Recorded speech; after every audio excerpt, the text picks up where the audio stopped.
Over 4 years ago, I went to work at a warehouse in the small town that I'm from.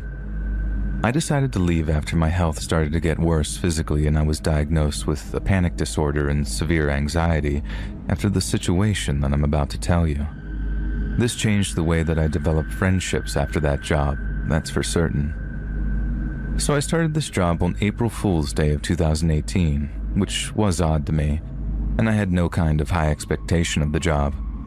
All I wanted to do was my job, get paid, and go home as I had 2 children at home and many things that I could work on there. The job wasn't hard and it made pretty good money for all the duties considered, so I really couldn't complain. I worked second shift for about 5 months and I went to day shift.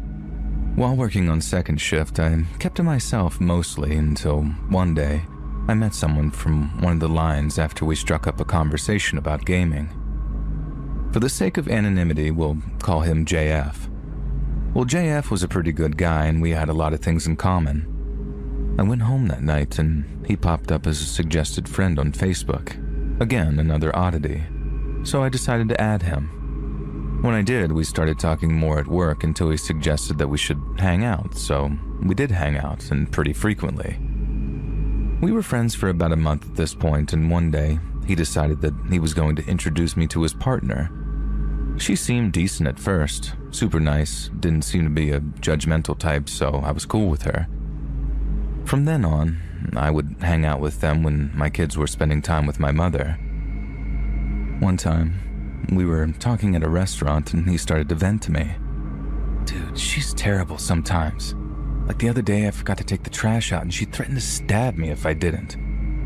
I've never been in a relationship where someone's actually threatened me, but she's got good intentions, you know?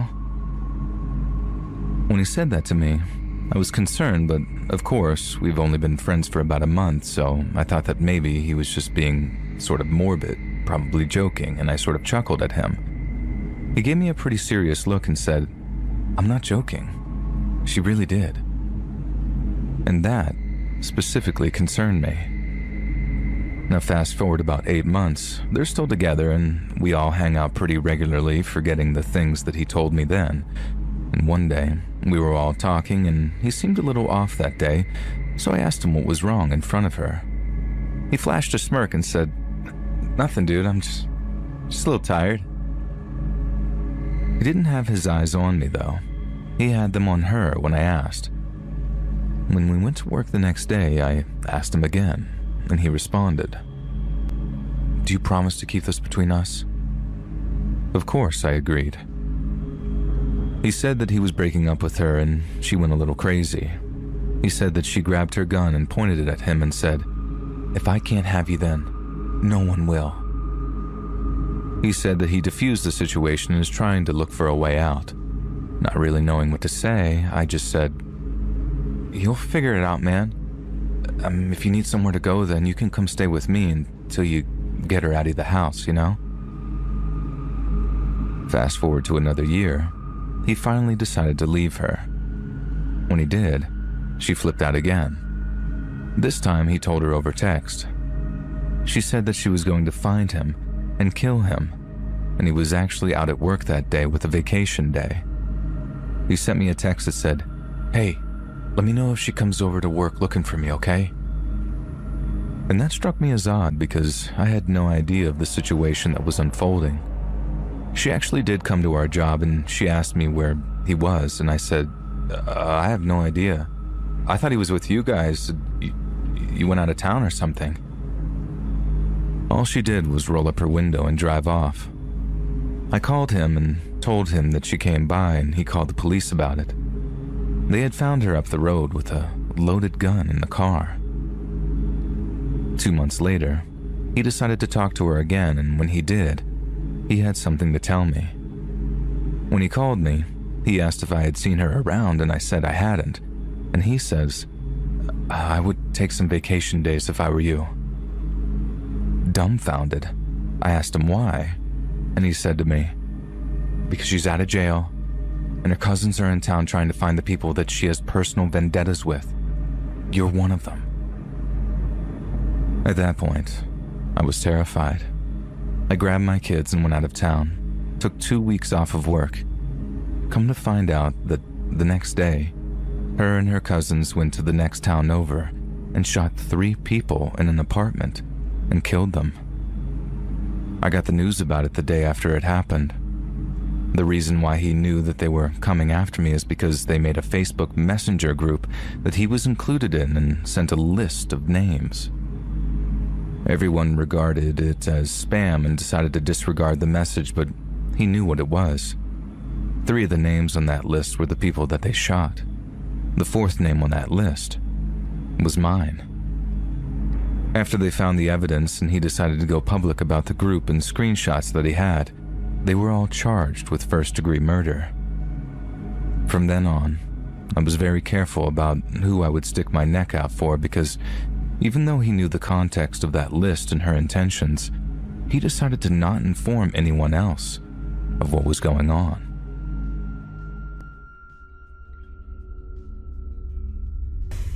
Hey guys, thanks so much for all the support. If you haven't subscribed to the channel yet, please feel free to do so. Don't pout, you are going to love this romantic adventure, my wife said while driving. Fine, I replied. Mary was determined to prove to me that she had been nothing but faithful to me and that she loved me with all her heart. That was the reason she was taking me on some romantic adventure to God knows where. Well, to be honest, I don't trust her. I used to, but not anymore since the day I saw a man coming out to my house when she was alone. I never saw or caught her in action, but my instincts were telling me something was wrong. I'm not saying that she was cheating on me, but whatever she was hiding was making me even more doubtful of her. What made me lose my trust even more was when I confronted her, she did not come clean, nor did she refuse infidelity. She only kept saying that she loved me and that she was faithful to me. All of these doubts were making me lose my mind. But today, all of a sudden, she told me that she had a surprise for me and forced me to come with her. The entire way, she kept driving silently without letting a word from her mouth. I also did not say anything and let the silence prevail. After 2 hours of driving, she entered the car in a jungle, and after going deeper for about 15 minutes, she stopped. "What is this?" I asked in annoyance as I looked at the area which was decorated with balloons and roses. "Happy anniversary, dear," she said with a big smile on her face.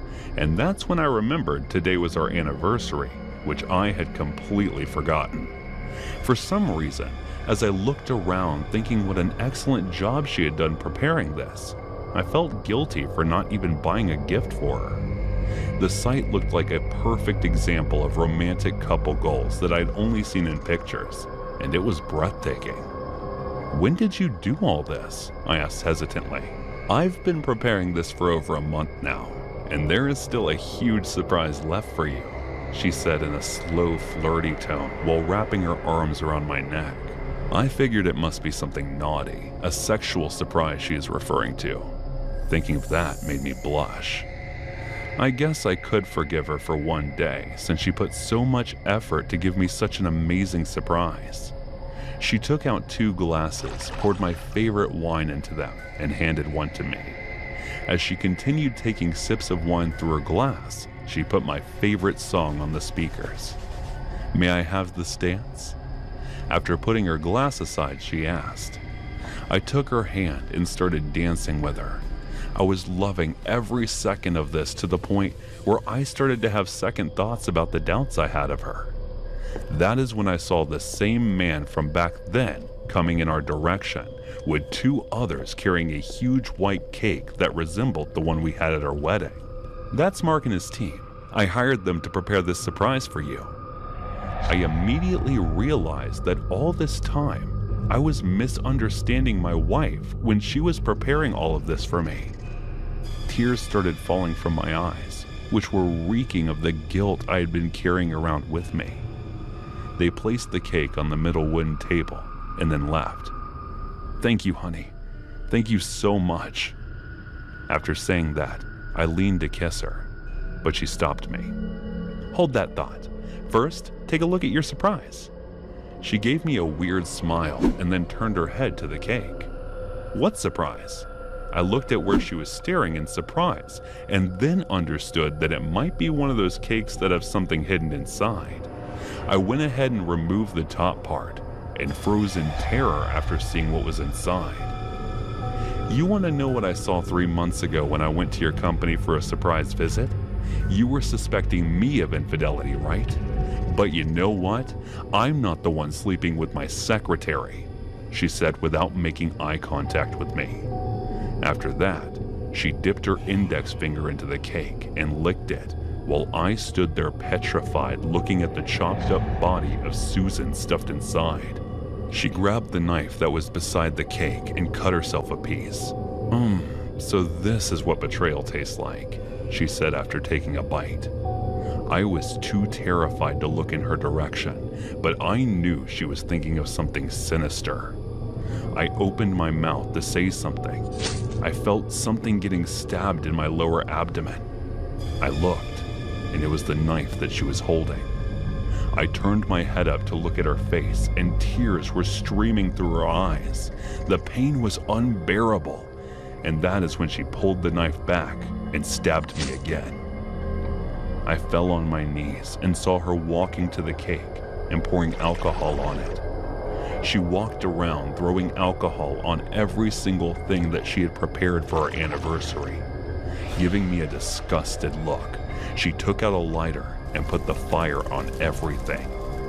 I saw her walking further away from me without turning back once.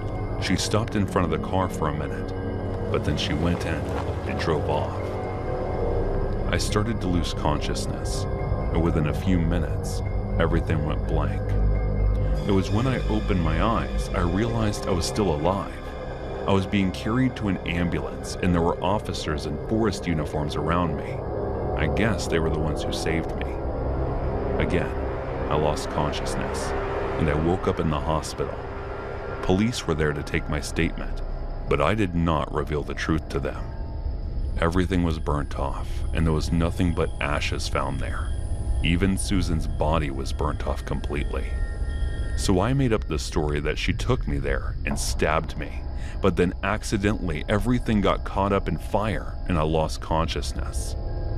I know I had been cheating on Mary, and reporting her to the police would be the right thing to do, but for some reason, I couldn't. Maybe it was because I was guilty of being the reason she did what she did, or maybe it was because even after she almost killed me, I was still in love with her. Whatever it was, I'm only resentful toward myself for everything that had happened till this point. When I first met Mary, she was the kindest, most beautiful person I had ever seen. After dating her for 3 years, I married her, and it has been 5 years since our marriage. I got lost and ended up having an affair. Even then, I did not feel guilt or remorse and doubted my wife, who had done nothing but give me love for the past 8 years. Only if I had had more faith in our marriage, only if I had never cheated on her, maybe things would have been different today. As I was laying on a hospital bed, I couldn't help but feel regret thinking about everything. Police are searching for Susan, but it's obvious they will never be able to find her, nor would I ever reveal the truth. Maybe it's because I want to feel that Mary and I are even now. Doesn't matter if it's true or not.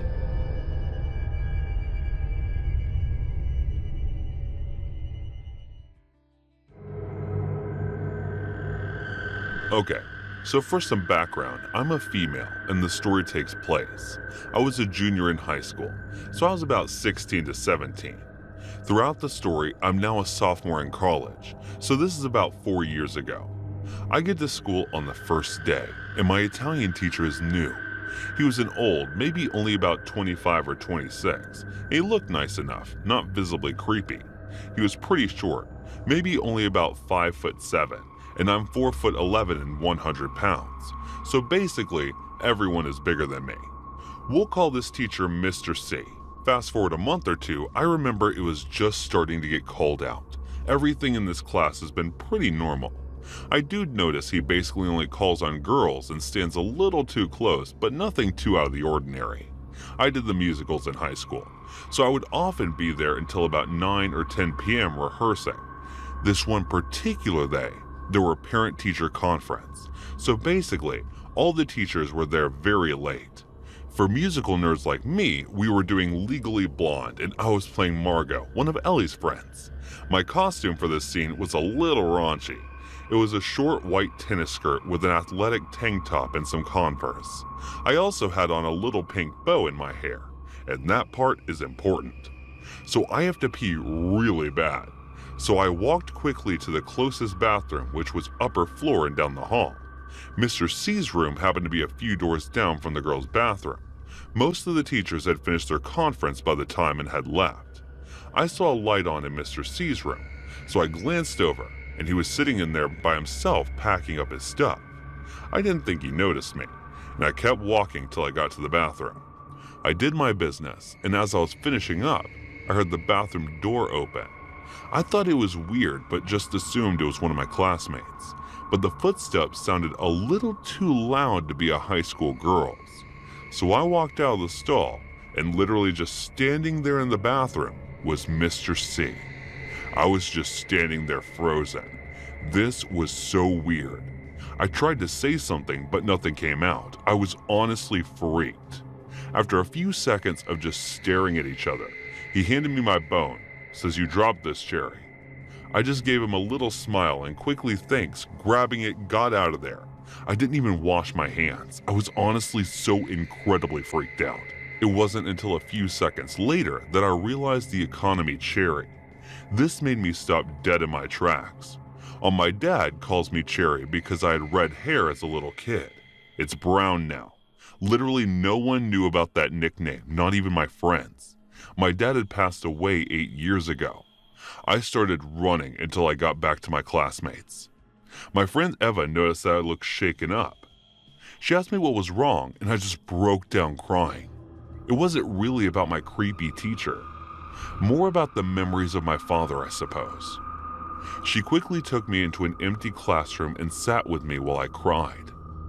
After I'd gotten on most of my tears, I told her everything that had happened. She was livid, but I convinced her not to tell anyone because I was embarrassed. I know, I'm an idiot. She didn't have Mr. C, but stopped by my class with him once to grab my car keys when her art project was in my car. She told me later when we were driving home that he had looked at me really weirdly. She said it was the way a predator looks at its prey. Yeah, huge red flags everywhere. But I was super innocent and just generally naive at the time. After this, nothing happened for another month or two. I had honestly forgotten about everything, but I still remember the day my life changed forever. The day everything started, January 16th. I had just gotten home from school and went on Facebook. I had a friend request from a guy named Jake. He was super attractive, and a few people from my school were friends with him. So I assumed he went to a school in a nearby town. I shrugged and accepted his request. What I didn't notice was weird was that he had about 5 photos, all posts in the last 2 days, but I ignored it. So basically, 5 seconds after I accept, I get a message from this J kid. He says, "Hi, cutie," with a winky face. We talked for hours, and we both had so much in common. We loved to draw, had 2 older siblings, our parents were both remarried. Our favorite color was both periwinkle. Well, we both loved Billy Joel. The list went on and on. It was honestly pretty strange. He asked me if I wanted to hang out, and I said yes, but that I had cheer practice and the rehearsal right after. He sounded pretty angry and told me I was lying, and then called me a derogatory term. He sent about 100 messages about how it was disgusting, and I started panicking and just blocked him. I tried my best to ignore it and went to cheer practice. Cheer was from about 5:30 to 7, and then I had rehearsal from 7:15 to 9:30. Ava and I planned to grab something from McDonald's in our 15-minute break. In the middle of cheer, Eva sprained her ankle, so her mom came to pick her up. After I finished cheer practice, I decided I would just go to McDonald's by myself. It was freezing, and I was in a tiny cheer uniform, so I ran to my SUV and hopped inside. I clicked the push the start button, and nothing happened. What? That was strange. I tried again, a few more times with no success. I called my stepdad and he said I should just leave my car there and go back inside, and he would pick me up from rehearsal and check out my car. I was honestly so angry about not getting my chicken nuggets that I hadn't even realized that I'd never unlocked my car. I knew 100% that I locked it, and I didn't have to unlock my car to get back in. I didn't figure this out until weeks later and actually cried when I realized, because that meant that someone had actually messed with my car. I bought this car myself, so it was kind of my baby. Also angry and stopped my way back inside, having no clue why my car wouldn't start. A kitty not the second I walked inside, I slammed right into Mr. C. I had no idea why he was still at school. The only other teacher here was my drama director, so he really shouldn't have been there. Sorry, I murmured, quickly walking away, when I felt a hand grab my arm. Like honestly, really tight. And I even winced a bowling back to him and asked if I was okay. I said I was fine, but my car wouldn't start. His face literally lit up. It was actually really creepy. He said, I was actually headed to McDonald's if you wanted to come with me. This is when I started to freak out. How did he know I was going to McDonald's? Why was he asking me, a child, to come with him to McDonald's? That was not normal at all, and I felt pretty scared. I actually have rehearsal, thank you though. His face quickly changed from happiness to extreme anger. I really got terrified of what this man was playing. His grip was still on my arm and I felt trapped. He took a deep breath and said, well, I'll be waiting here after your rehearsal, and we can go after. I have a black pickup truck. He quickly walked away to make sure I didn't have time to answer. I just stood there in shock, not knowing what was going on. My friend Maya suddenly appeared saying my director was looking for me and I needed to come to rehearsal. I quickly sped off with her, trying to figure out what I was going insane or if that had actually happened. After rehearsal, I was so genuinely terrified that I asked my stepdad to come to a different entrance because I said I was exhausted, and asked if he could go get my car tomorrow. He reluctantly agreed. On the way home, we passed my car, and sitting right next to it was a black pickup. I just about stopped breathing, but tried to calm down not to show my stepdad. Again, a dumb move on my part. I should have just come straight forward. The next day, I received a text from an unknown number when I woke up. It said it was from Jake and he apologized. Everything said he was having girl troubles and was so sorry. Like the idiot I accepted it. And we began talking again. After a little bit, I mentioned the school that I went to, and he said his uncle worked there. I was shocked, and as to I didn't even know what I was expecting, but of course he said Mr. C. Then he sent a blurry picture of a man and a teen boy fishing at a lake, and the man was obviously Mr. C. But the boy was not this Jake kid, like it was someone completely different, and even in a different ethnicity. And then I realized that this person I was talking to was Mr. C. I immediately powered off my phone and just started crying. I was so freaked out. A mom walked into my room with my laundry and saw me sobbing. She asked what was wrong, and I broke down and told her everything. She flipped her lid on, called the cops, talked to my school. The next day, Mr. C wasn't in class. I found out a few weeks later that they found a ton of illicit images of children on his computer, and when they asked what his intentions were with me, he flat out said he was in love with me, wanted to get me pregnant, steal me, and marry me. Yeah, I'm still very traumatized after a few years. I know my story isn't as crazy as some people's, but it could have been much, much worse.